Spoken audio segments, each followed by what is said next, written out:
This episode of the podcast is sponsored by our friends at Five Wives Vodka, Wizarding Dayz, and the Salt Lake Barber Company. We're going to be telling you more about them throughout the episode. Let's welcome everybody out today to a brand new episode of I Am Salt Lake Podcast. If you're wondering, what is this podcast all about? What did I stumble upon? What am I about to listen to? Well, this is a podcast all about showcasing awesome people right here in Salt Lake City. We talk to musicians, authors, business owners, restaurant owners, breweries, food truck owners. I think you guys get the idea. We're talking to anyone that might have a cool story to share. Welcome to episode 368. My name is Chris, and I'm sitting across the table from my beautiful wife, awesome co-host Christina. Hello. How you doing today? What's shake-a-lakin'? What's shake-a-lakin' is this new episode. It's actually, so we had Carrie Rogers-Whitehead on. She's the co-creator of Wizarding Dayz, and it was actually really fun to have someone to nerd out with. I love it when we get people on the podcast that I can talk about books with and stuff. So we got to talk to her about what we can expect at Wizarding Dayz this year and what's new, and we get to find out more about Carrie. Like, I didn't know she was a speaker at TedX here in Salt Lake City until recently, so we're going to get into that conversation in a minute. It was really cool to bring Carrie on the podcast. I mean, they've sponsored a handful of episodes, so it was fun to bring her through here in, let's get to know who she is, what makes her tick, right? Yeah. Hey, we're recording today in beautiful downtown Salt Lake City in our podcast studio located in the back of Empire Merchandise. Empire Merchandise is located at 680 South State Street. Not only does Empire have an amazing selection of vape juice and vape accessories, but this is where you can come and get your very own I Am Salt Lake podcast t-shirt. So stop in, check the place out. Really cool shop here. And we also want to personally extend our invitation to all of you to come join our Facebook community. We have an amazing community of listeners, and we would love to have you be a part of it as well. You can find the group by searching for I Am Salt Lake Community inside of Facebook, or you can just type in iamsaltlake.com/group, and it'll take you right to the Facebook group. Hey, before we get into that conversation with Carrie, we're going to tell you about one of our awesome sponsors for this episode, Five Wives Vodka. We love drinking them. We love talking about them. We love having them as a sponsor of the podcast. Pretty much everything about them is great. The next time you head on over to the state liquor store, pick up a bottle of Five Wives Vodka. The next time you head over to your neighborhood bar, ask for Five Wives Vodka by name. They have 3 different flavors that Christina and I are going to tell you about. They have the original Five Wives Vodka. This is made from Utah mountain spring water. It's 100% distilled corn spirit, and it's gluten-free. Spring's hidden in beautiful Ogden Canyon that's inaccessible by vehicle, so it's really cool that they're hiking this water out 5 gallons at a time. And on top of the original flavor, they also make a flavor that is a delicious cinnamon taste. Five Wives Sinful is unlike other cinnamon products that leave a cinnamon candy taste in your mouth. Sinful is like a morning cinnamon roll, and it's only 76 calories per ounce. There's also the Five Wives Heavenly that's a flavored vodka with a delicious vanilla taste. Heavenly's rich, buttery vanilla flavor comes through without coating your taste buds with sugar, which results in more vanilla and less calories. Their website, fivewivesvodka.com. Find out more about them. But like I said, when you go to the state liquor store, pick up a bottle of Five Wives, ask for Five Wives Vodka by name. This is the official beverage of I Am Salt Lake Podcast. And as always, many thanks to Five Wives Vodka for sponsoring this episode. Let's get into that conversation with Carrie as we find out about Wizarding Dayz when she came and sat down with us in our studio. Enjoy. I told Chrissy you're a big Neil Gaiman fan. Oh, yeah. And I got really excited because Neil Gaiman is the best. Yes, I can tell a story about Neil Gaiman when I saw him in Park City, if you ever want me to.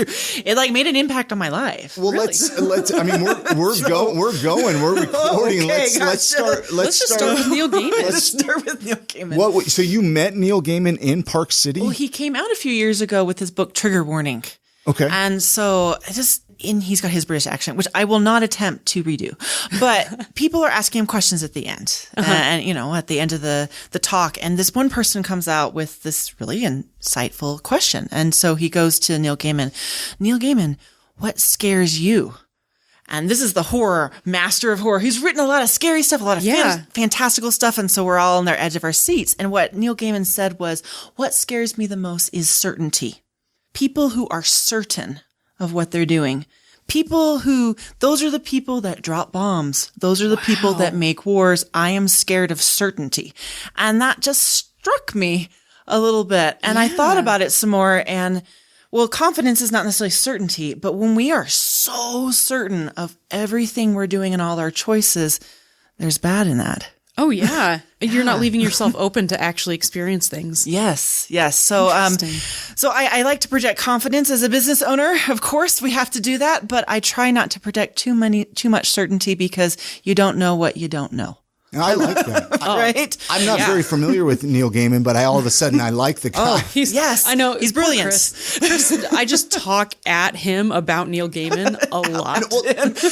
Before we brought you in here, Carrie, I told Christina, I said, oh my gosh, she loves Neil Gaiman. You guys are going to connect. I'm like, we could just talk about that for an hour. But, I mean, obviously we're going to get into Wizarding Dayz here, but I have to ask you the question, because when I don't ask this, people come back at me and they say, well, you forgot to ask me, what did your childhood smell like? Mold. I grew up in Houston, not too far from the coast. And I love my parents, but it's wet. It's so wet and steamy there. In Houston? It was slightly musky smell. See, I've never been to Houston. Is it really humid there? Very, very humid. Interesting. Yes. So I came out to Utah, which is the opposite, and my hair went down when I moved out here, and my allergies to mold went away. Oh, nice. When did chapstick? When did you come to Utah? During college. Yeah. And so where did you go to college? Out here? Yep. I went out here. Been here for a while, but as I was telling your wife, I'm a bit of a southern gal, and so I give a lot of hugs, and I like to have that hospitality whenever I talk and meet with people. Yeah. Very cool. And you just stayed around in Utah ever since. Got married. You know the story. I got married to a Utah boy. Move out here, settle down, stay. Yes. So, I mean, let's jump right into Wizarding Dayz. I want to find out kind of how you got involved with Wizarding Dayz, because we had Valerie on. Yeah. Was it last year we had her on the podcast? It was like 2 years ago. A couple years ago. Yeah. So, I think it was the first one. And how did that come about? How did that come about, Carrie? Yeah, so we had worked together at events before. So my past job, relating to Neil Gaiman, is a librarian. That was my job. My job was over teen services for the county library system. So I got to work with teens and do events and all sorts of things. So I did a Yule Ball for years. I did anime conventions and a Yule Ball, and I loved it. And I love the power of events to bring people together and to give back. And so that was kind of the mindset. It was like, hey, there's this amazing community here, been doing events for other people. Let's do an event for our community. Let's do it differently the way we want to have it, and let's give back. And so that's always been kind of the mission that we worked on with Wizarding Dayz. One of my favorite things about Wizarding Dayz, it's hard to say sometimes, yes. But I love that you guys do it. It's almost like, and we talked about this with Valerie too, you almost built it for introverts, right? Like those of us who I don't know if I'm an introvert or extrovert, but I could get lost for a month solid in a book, easy, and never talk to another human. And like, there's something about knowing that you can go to a whole building full of those people and everyone's just as excited about everything that's there. Yeah. It's really cool. Our goal is not to go to the Salt Palace. Our goal is not to even necessarily fill up the Mountain America Expo Center. Yeah. It's to stay that cozy feel like when you open up that favorite book, right? Yeah. You're like comfy and everyone is very friendly. You can walk through it's a lot of sets that you kind of explore and navigate. And I love that kind of experience where you're not herded through. You're just taking it at your leisurely place with your family and having a fun, chill time. What are the dates of it? Let's share the dates for our listeners. So it's Friday and Saturday, the February 22nd and 23rd. So on Friday, it starts at 1 p.m. Our vendor floor goes till 8, but we have activities till 10 p.m. both days. Oh, wow. And Saturday, we open at 10 a.m. at the Mountain America Expo Center in Sandy. And this is the third year. Yes. Is there going to be anything different this year that you like? What is going to be different? So we like to kind of bring a book to life every year. And this year we're bringing the Arthurian Legends of Camelot. So we actually have a giant round table. I saw Camelot pictures. Sets, yes, and thrones and LARPers and knights and all of it. So that is our theme this year. You have the Sword in the Stone too, right? Yeah, well, good luck pulling it out. But you can try. Hey, maybe I will. Yes. So you mentioned LARPers and live action role playing. So we kind of bring in bringing those legends to life. So are people going to be able to watch other people Yeah, LARPing? so watching, and we're actually having classes. So one thing that new also that we're adding is master classes. So you can pay a fee and you can actually learn from a professional sword fighting. So not just like, actual, this is the name of things. We have someone who's creating a VR design just for Wizarding Dayz, and you can code in VR. Oh, so like wow. these deep dive classes that are master classes and new this year. And do you have to, you don't have to sign up for these classes. You can just show up. You at can show the up event. and pay for $5 for each one. You can also sign them up for right now. You can get a master pass and get to all of them. Go on the website. Yeah, at wizardingdayz.com. That's Days with a Z, I should add. Yeah. Very cool. And so it's the 2 days Mountain America Expo Center, which is in Sandy. It's on State Street, I believe. Yeah, it's about 9400 South. Okay. Very cool. And this obviously is a big endeavor. You have some people helping you, right? Yeah. Who's Definitely. Who's helping? I mean, let's give them a little bit of recognition. So, we have some two new amazing people. Like Lisa is over our crafts and programs and planning an amazing entertainment. I got to give a shout out to John Robinson with Robinson Creations, who's made our Camelot set. We also have Jess, who is over our volunteers, vendors, and all sorts of things. So it's a really collective effort. It's like from the beginning, we wanted to bring a lot of the community together. We have over 100 volunteers that come together those 2 days to make this happen. It's a lot of stress. How do you keep yourself sane? Like what? Yeah. I mean, how do you stay motivated? I mean, it's hard. And I have a hard job as the owner and the one who pays the bills. Yeah. So that's the not fun part. That's the not. Yeah. So we had hoodies made, and I was kind of joking today that it says head witch on my lapel, but I said it needs to be head buzzkill because I'm the one. Sorry. No. Oh, what about this form? But that being said, to make a sustainable long-term event, it's a business at the end of the day. So where I stay very organized and I take long walks and I read lots of books to help with the stress. No, I could imagine because I mean, I've never undertook a big event like that. We've done like live podcast recordings. But that would be intimidating to do something that intricate. What do you know now, like that you wished you would have known when you started all of this, putting an event together? I'm sure there's something you've learned. Yeah, so I've learned to, I guess, better understand the Utah event space. So one thing about Utahns is they wait to the very, very, very, very, very last minute to buy tickets. Yeah. And so if you are anticipating on buying certain things, waiting on certain ticket sales, and understanding like price points and also some of that stuff. But Utah has a really unique event community that I've learned a lot. Do you think that's really uniquely specific to Utah? Because I know that I've talked to people about that where it's like you can never guess how many people are actually going to come until the event is happening. Well, that and the pricing. If you go to conventions out of state, they charge a lot more. Yeah. I mean, people for our amazing conventions out here, they're pretty cheap. Yeah. Oh, yeah. Well, big families, people spend differently in Utah. I think a lot of it personally, and this sounds really bad, but I think a lot of it, because I know how it is for me, where it's like, well, what if something better comes along, you know? There's a bit of that. That's true. And that's kind of where I think a lot of it you wait, because you're like, well, I'll be able to get a ticket, and then it sells out, and you're like, well, I think it's just kind of the nature of the beast, really. Yeah. But I would not want to do what you do. It can be hard. So, I mean, we're sold out pretty much on vendors. Really? Yeah. That's great. We've sold out every year. Vendors, and I just have to be like, Carrie, just wait, and they've always come through. We've had about 4,200 last year. We grew from 3,500, and we're hoping to push up against 5,000 attendees this year. Hopefully this is a good question to ask, but Comic-Con and then Wizarding Dayz, I mean, there's a lot of similarities, but a lot of differences. Yeah, one thing that we don't do is celebrities. We have an amazing event here that does celebrities, and we like to be very educational. So we have a large STEM area, and we call them classes or workshops. So you learn from a professor or an artist or a producer on the ground. So that's a big difference. We kind of wanted to provide a little more chill space where you can learn, something. I feel like Wizarding Dayz attracts people more like me, where I love Comic-Con and I love all the celebrity stuff and I love the idea of comics and the movies and stuff.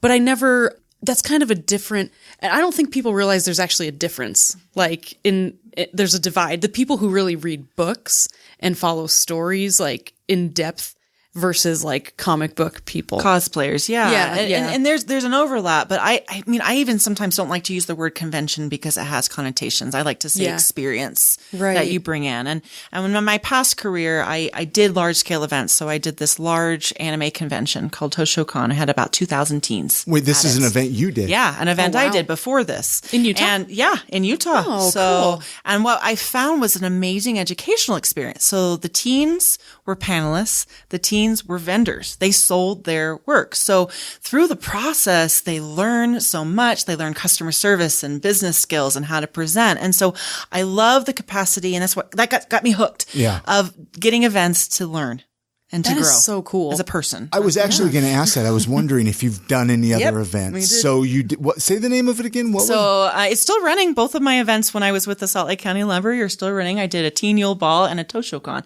The only a Toshokan? Toshokan is like book con, and it's just for teens. It's the only one of its kind anywhere. How could we get, like, if we have teenagers who would be interested, how would we get them involved? I take teenagers as well with the Wizarding Dayz. So we love to get the young people involved. And I think that cosplay and geek events gives them an opportunity they have to get more involved and to learn and to grow and to make new friends that they might not elsewhere. The kids from Toshokan just bonded. Oh, I bet. And they work so hard on that event. When is that event? When does that? So, I mean, I'm not involved in it anymore, but usually it was around August. I was just curious. Curious. In August every year. Now, back to an earlier comment you made, how the difference between Wizarding Dayz and like other Comic Cons, you don't have like meet and greets and stuff. Would you ever do something like that, you think? I like to do meet and greets with the people behind the page a little bit. And we have a lot of authors. We've always had authors come. We've had producers, makeup artists, cosplayers. I sometimes don't think they get enough credit, but every actor is a whole team. Sure. Right? Behind any good story is the writer. The actual creator. Yeah. Right? So we focus on creators. And I'm not to knock that's amazing skill, but sometimes we don't see the people behind that made it happen. Right. Well, like even yourself, Carrie. That's a good why, job at event planners. You never see them. Well, sometimes, right? That's what I like about this podcast is it allows people to get to know all the awesome people in Salt Lake that a lot of times get overlooked in all that, so. Because they're busy creating the stuff. We're the largest female run, event out here. Doing what we do, geek events. It sometimes can be a very male dominated space. Oh, for sure. And we bootstrap the whole operation. It's a labor of love. Very cool. Let's actually take a very quick break here, play a couple of messages here from our sponsors. Then when we come back, obviously we're going to delve a lot more into Wizarding Dayz. And there's some other things I got questions for you, Carrie. So hang tight. We'll be right back. All right. We're going to take just a couple minutes of your time, tell you about our awesome sponsors. When you support our sponsors, you're supporting the podcast. Hey, this episode of the podcast is sponsored by Wizarding Dayz. I know you're listening to the conversation right now with Carrie, but we wanted to tell you just a little bit more about Wizarding Dayz. Wizarding Dayz is happening February 22nd and 23rd at the Mountain America Expo Center. Wizarding Dayz is an interactive fantasy event with roving actors, magical sets, crafts, and activities, nonstop entertainment, and classes by artisans and professionals. And this year, Wizarding Dayz is excited to bring the Arthurian legend Camelot to life. They have live-action role players, a round table, and actually a giant dragon. So it's going to be fun for all ages. Wizarding Dayz brings your favorite books to life, and tickets are on sale now at wizardingdayzwithaz.com. Kids 5 and under are free, and ages 6 to 12 are just $5. Make sure to pick up your tickets now. They're on sale. They are cheaper if you buy them in advance. Again, that website is Wizarding Dayz, Dayz with a Z, wizardingdayz.com. What a tongue twister, right, Chrissy? It's unforgettable, though. But, we just wanted to touch on a few more things. I know you're listening to this conversation with Carrie and you're learning all kinds of things about Wizarding Dayz, but we've been grateful that they've come on as a sponsor of this podcast. So make sure to go out and pick up your tickets. Again, you can buy them on their website, wizardingdayz.com. That's Dayz with a Z. Go support them. And many thanks to Wizarding Dayz for sponsoring this episode of the podcast. All right, guys on Facebook are always hitting me up. They're saying, Chris, who trims your beard? Where do you go to get your haircuts? Well, this episode of the podcast is sponsored by the Salt Lake Barber Company. Isaac over there, he does an amazing job trimming my beard giving me haircuts. They're all actually really great over there. Their address is 10 East, 800 South, right on the corner of 8th and Main, right there in the Central 9th District, right in downtown Salt Lake City. They offer haircuts, beard trims.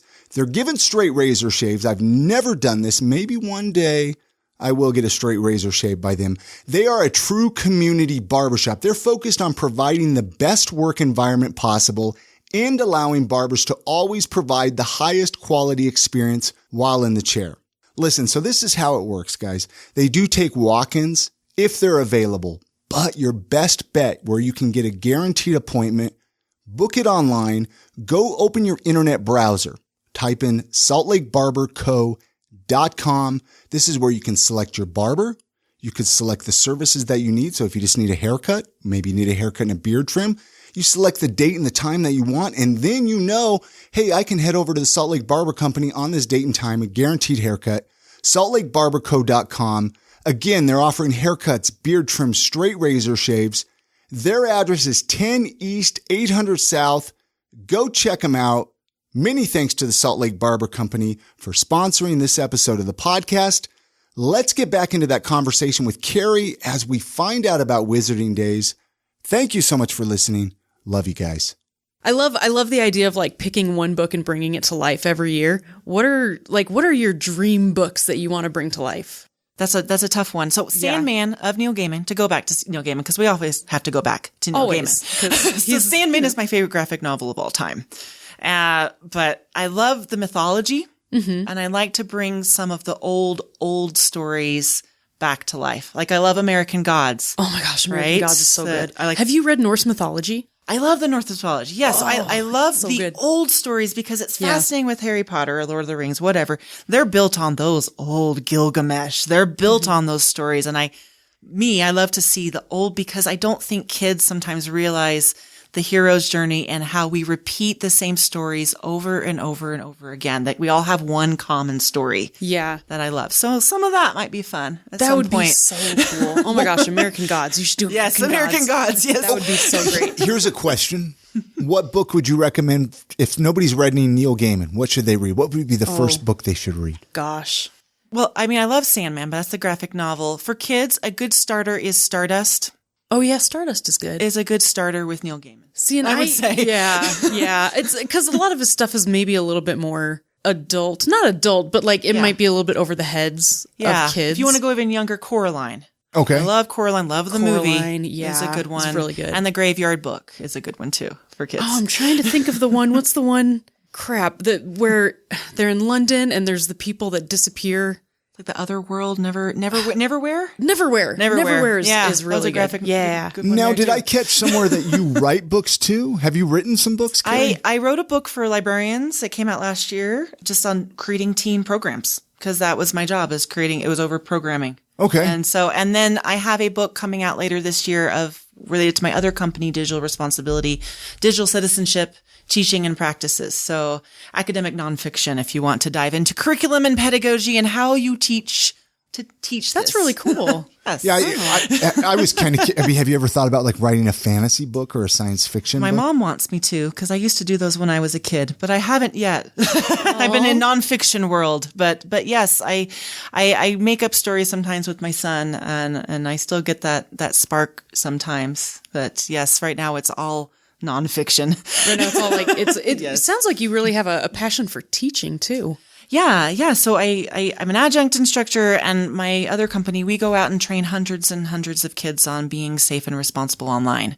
So I love working with students around technology and social emotional learning. So I teach a lot around communication and how we can just be a better human being. So I love teaching and I love geek stuff. So it's kind of fun to see that meld. Yeah. Wizarding Dayz brings some of it together. It seems like, it seems like Yes. it kind of brings it full circle. Yes. Is it ever kind of tricky? I mean, it sounds like you mostly work with youth. Does that ever get kind of tricky? I love it. And people, my job was over teen services and people are like, why do you want to? Nobody wants to deal with teenagers. I love teens because they're very direct and you know where you stand with them, but they're also often at a crossroads of their life where they're making a lot of really important choices. And that's one reason I love working with that group. It's an opportunity. And yeah, they'll rag on you, but you know what? What I love about teens is you can push right back and they find that amusing. Yeah, I can't do that with an adult. That's true. Well, an adult, I got my feelings hurt. I know. The teens are like, oh, okay. So I've worked a lot, with, kids in detention, especially, and they trust you out a little bit. Oh, yeah. So I like that. And I think it's refreshing. And I think adults need to be a little bit more like that. I like that perspective, actually. Now, here's a question I like to ask people too a lot of times is, and I don't think I asked you this one yet, Carrie, is what's been like the most rewarding thing of doing Wizarding Dayz? Yeah. So there is that moment where you're just kind of walking around. So I often at the events, I'm either putting out a fire or I'm the restaurant manager that says, how was your food? Yeah. That's my job. And so I'll walk around and just kind of behind and see like a kid just get a spark, and they get excited and they get on the edge of their seat and they're just more and more and more, or even adults. They get a spark. They like turn their head a little bit way and their eyes look a certain way. Yeah. Or they touch something or their mouth opens slightly. I love that feeling of connection and spark that you can see. And it's just fun for me as the behind the scenes event planner to watch that magic happen. I could imagine that would be really cool. And you also mentioned you're doing like before we started recording, we were mentioning some of the I Am Salt Lake merchandise. You're doing like game nights in trivia nights now with Wizarding Dayz, or has this kind of been something you've been doing since the beginning? Or so what? Our amazing Jess, one of our co-owners, and Katina, I got a Katina shout out, have put together some whiskey and wizards events we've been doing since November. So we are a family friendly event, but we have lots of young adults. Yeah. And so we've been doing geek pub trivia at the Union Tavern, and we'll be continuing that all through 2019 as well. So my geek team, do you want to know their name? Yes. Yeah, please. Okay. The Fizzing Whizbees. And we won one time. So isn't that fun? The Fizzing Quizbees, yes. So geek trivia, and we raise money for charity. So we, you donate. This just sounds like my happy place, man.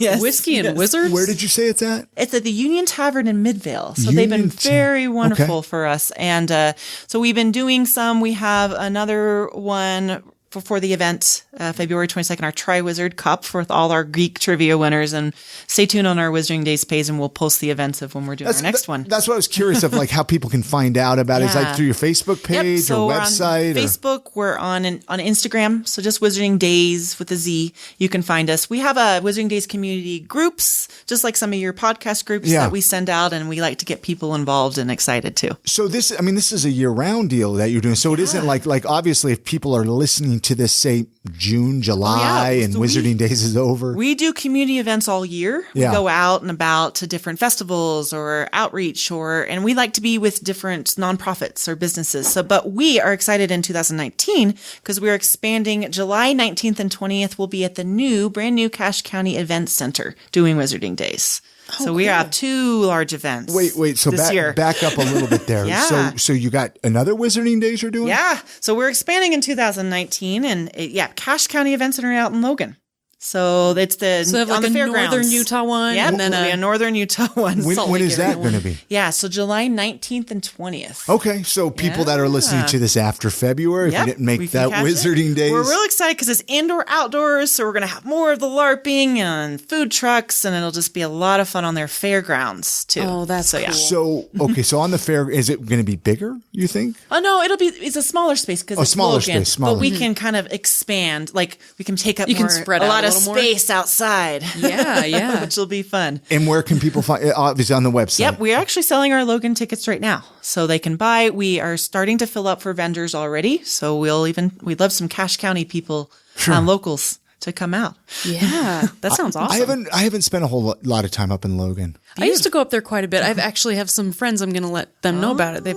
I used to take my kids to visit some kids up there. Logan's got a good group of people who like to get out and do stuff. Mm-hmm. It just popped in my head because we have a listener. I believe he lives in Chicago. I'm not sure, Brett. Anyway, it doesn't matter. Oh, yeah. For some reason, the Wizarding Dayz intrigues him. Yeah. He's always messaging me about it. One day he's like, oh, maybe I'll vend at it. Do you get a lot of out-of-town vendors that come to vend at it? We do get a few. Sometimes if we can catch them, sometimes there's circuits, we catch them on there, and some come all the way out of state to come out there. One thing that we offer is, we're not offering the huge giant crowds, but when you have a smaller crowd, you get a lot of intimate experience as a vendor that you might not get elsewhere. Yeah. Mm-hmm.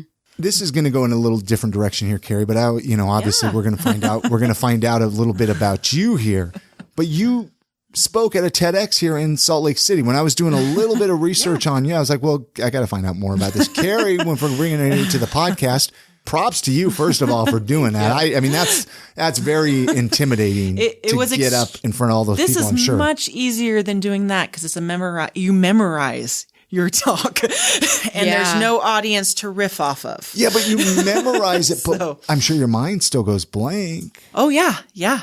And that's always the fear that you're just going to stand up there and just your mind's going to go empty. Which right. That's the fear. Totally happens. It does. I used to do, I'm totally going off on a tangent here, but I used to do a lot of singing competitions growing up. And I remember one of the one song that I did that was like the hardest I worked on. Yeah. When I stood in front of the judges, my mind went totally blank. I forgot the words and I just sat there and cried for half of the song. And then I remember, that's just a terrifying feeling. It's hard because especially what's tricky is you get going and you get talking and then one thing can kind of tumble and you lose your momentum but got through it. Yeah. Right? Was that 2016? Yes, 2016. So it was an amazing experience. One thing that the TEDx Salt Lake City team does is they take a lot of care of you. It's like a boot camp. You get to know your fellow speakers really well. They have an all-day training. They mentor you. They're with you every step of the way. So I upped my public speaking game 100% through the experience, through the mentorship. It's not like they just hand you off. They critique, they give feedback, they give you opportunities to speak and do your talk before. So that's really cool. So you caught me off guard because I didn't even realize they did this. So not every TEDx group does. So it takes more work. Multiple times you meet with them. Yeah, you have someone kind of assigned to you. Okay. That's on their committee, and it's a really amazing experience. Kind of a built-in mentorship program. Yeah. Wow. And it's a speaker boot camp. I also as well. What would you? Okay, so say somebody's listening, or gosh, I'm gonna throw myself out there. What if I was interested in doing a TEDx talk? What would you give me a tip? So the tips that they told me, a lot of it is they get amazing talks, but you have to differentiate yourself. As TED has been around longer and longer, there's more opportunities for duplication. And so they turn away amazing, great people, not because they're not doing amazing, great things, but their talk wasn't different enough.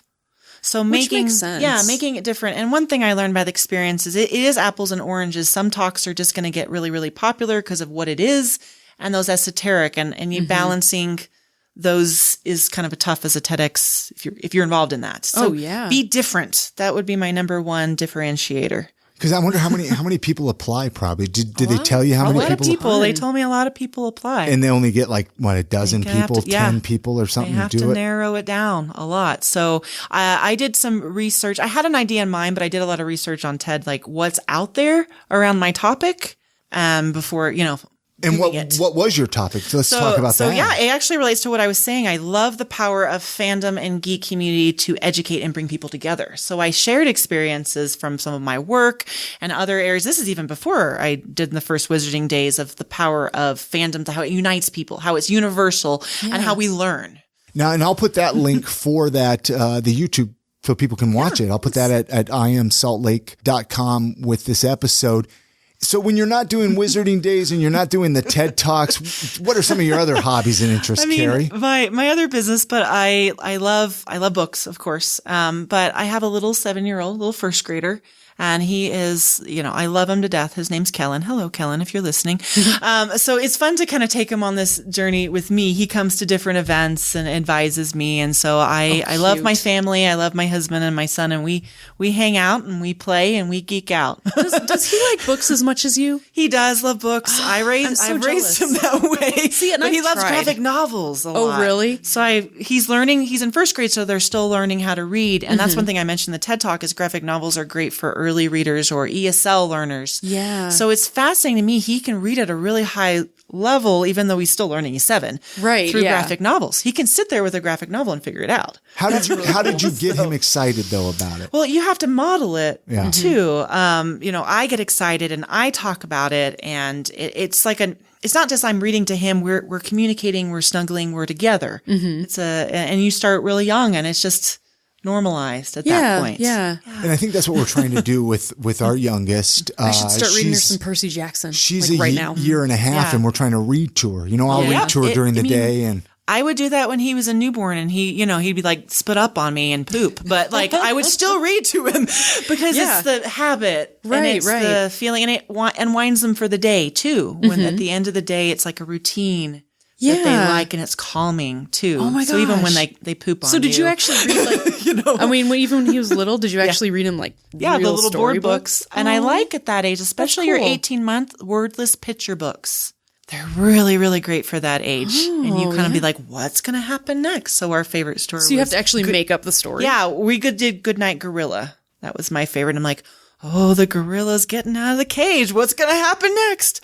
What's going to happen? And they kind of get involved. Mm-hmm. So I like that. What a cool idea. See, when I was growing up, we didn't have TV. My mom would take us to the library and we'd get a big stack of books. Yep. I mean, obviously we didn't have smartphones. We didn't have TVs. And so we would just sit and read books all day and all night. That was what we did. Yeah. And so that's where my love of books came from. And I don't read like I should. I just don't have the time. Yeah, when you're an adult, it's so hard to invest the time. I think it's important to we should get Lucy into some comic books even maybe. Yeah. So just the last 10 years, because I used to order graphic novels for the library, the younger ages comic books that they didn't have as much. It used to be more adults, but they've younger. Now they have like My Little Pony comic books. Yes, and there's so many amazing graphic novels for the young kids too. But I think just modeling it, and I say this especially, they need male role models with books. Yeah. There's having you read can make a really big difference. Not like that's not important, but we need more men modeling reading behavior. Right. If you could learn one random skill, what would it be? I can't whistle. I tried since I was a kid, and people are like, no, you curl your tongue, and I've never been able. I really like to whistle. I don't know if I can physically do it at this point. That's a skill I would like to whistle. Whistling's annoying. You're lucky. You're lucky you can't whistle. Can't whistle. If you could go back to high school and give yourself a piece of advice, what would you say? I'd say just chill a little bit. I think that, as the old adage goes, is you feel like everyone's looking at you and talking about you, right? Yeah. At that age, and they're really not. They're all worried about people looking and talking about them. Yeah, they're all sitting in their own heads, worried about themselves. And most people are not going out as much as you think they are. Most people are not partying and traveling as much as you think they are. It seems that way. Oh, for sure. But they're not probably talking about you. They're not having a wonderful, adventurous lives, and you're doing just fine, and you're just chill. You're doing great.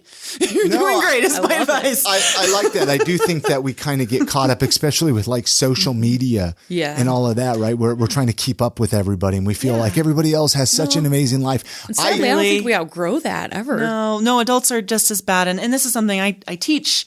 I teach kids too. And just getting in that mindset. I wish I got in that mindset earlier. I think that also comes with age, but I don't know. Plenty of my people age still deal with this. But that would be my teenage advice, is that they're not all talking about you. They're not all looking about you, and you're not missing out on what you think you're missing out.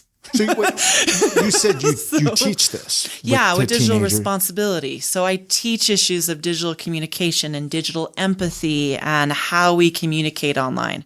Interesting. Is that kind of like an open course that people can find you and come to? Well, they can read my book later this year. I'm working on getting more of the content online. I do digital parenting classes where I train parents on some subjects like this, but mainly I run the student programs through school districts or after school programs or nonprofits. So if you're enrolled, your kid's enrolled, but I'll take people. That's interesting because I think I'm getting better, but I definitely, the FOMO, right? Yeah. Like, it's like, oh my gosh, like I'm missing out, or like, especially with the baby, I'm like, oh, I can't go out tonight or I can't do this. And I feel like my life is ruined. I don't think you'd ever fully get over it, right? We just get better at it. But I mean, really, they're not.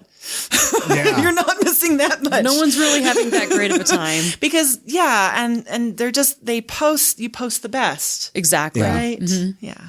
Let's talk Salt Lake City. Yeah. Right. I got a few Salt Lake City related questions that we like to ask on the podcast. And I'm always curious what people say, and there's no right or wrong answer. But if somebody was visiting Salt Lake, I mean, I'm sure you've had family and friends. Yeah. Where's something that you say you got to check this out, or you take them to, or show them anything, building, area, town? So when my parents come in town, because they don't live All my family's out of state. We've loved Red Butte Gardens to go out Beautiful. there. You can't do this now, but Rio Tinto used to let you take the tours of their copper mine. And that was an amazing tour. I've never done that. And the Salt Flats, we went out there, but they when they had the avalanche, they stopped doing it. But they might open it again. But the copper mine was amazing. We've done the Salt Flats before. I love the aquarium. We got a membership out there. It's a very, very nice living planet aquarium. beautiful. Have you seen the sloths? I was so excited when they got sloths. I got to see the sloth moving one time. That's the trick because Lucky. man, I got so excited to see them, and then we went there. Yeah. And they were just curled up in a basket, and I'm like, "Come on, guys!" Yes. They're always hug you. They're always sleeping, right? They are. Yes. No, I'm from the South, and I love the South, of course, because we're obnoxious that way. When you grow up in Texas, you're a bit of obnoxious. But I love Utah. I've had some opportunities to move, but we've stayed. It's a great place to raise a family and run a business, and it's not as musky and muggy as Houston is. I don't know. Yeah. Now, what about favorite local eating spots, Carrie? I'm sure you got one or two or three even maybe, that you enjoy. I have a few, but I grew up in Houston, which is actually the most diverse city in the U.S. And people don't always realize this, and it has the largest Chinatown. So I would go for dim sum on the weekends with the authentic stuff. I gotta be honest with you. I have struggled to find my favorite place out here. I grew up in the most amazing Tex-Mex, Asian, whatever food you wanted. And it was all totally authentic. All totally authentic all the time. Great eating in Houston.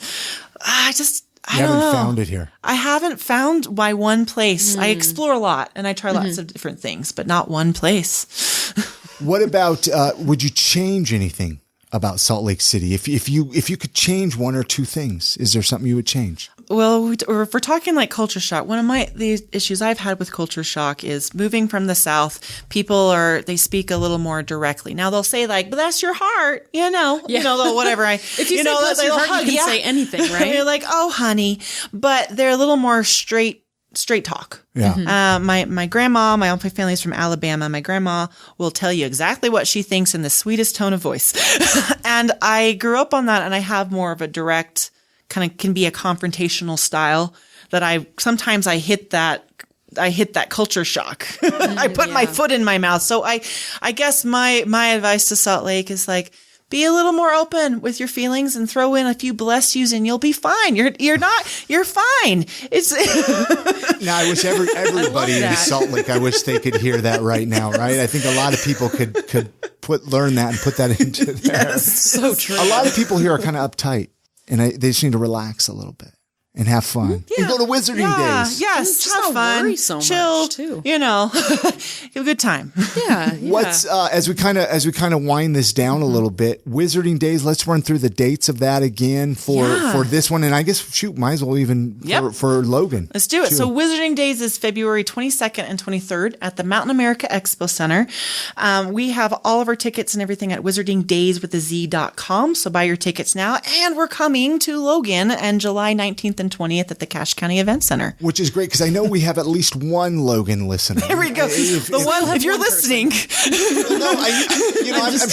I'm sure we have more, but I know of a specific individual that lives up that way. That's awesome. And she would love it. Oh, it's a she. Oh, I was thinking of an Ogden listener. So I was going to say, maybe we got a couple here, Carrie. So wizardingdayz.com. I'll put again. I mean, I'll put all those links at iamsaltlake.com. They're really easy to find. I mean, it's there. I've had a great conversation with you, Carrie. Thank you so much. Is there anything maybe we didn't talk about that you're like, gosh, I wish we would have talked about that? Yeah. So we, just to mention our charities and volunteers. So let's talk about that. We do have a certain amount of our proceeds goes to charities, directly to Utah charities. We've had, the community has nominated two amazing charities, the historic, Playhouse in Draper. And it's the best seat in the house. So there are two nonprofits this year. So when you give to Wizarding Dayz, you also give back. So I wanted to let people know that we're also taking some more volunteers. We have a few areas. We especially need more areas in like STEM and a few things. If you want to come, have a great time. Well, we love a few more volunteers to come out to our event. And how would they...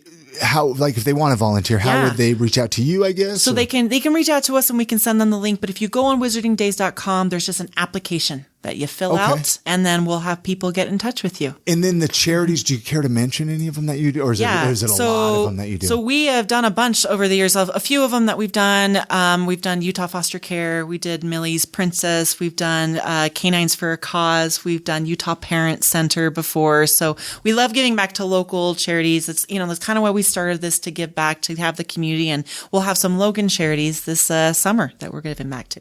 Christina has a final question she always likes to throw out at it really quick. Yeah, I'd like to know, what is one piece of life advice or motto that you would like to leave with our listeners? Oh, yeah. So along with the be chill one is that really you got one chance at this. So you don't half-ass it.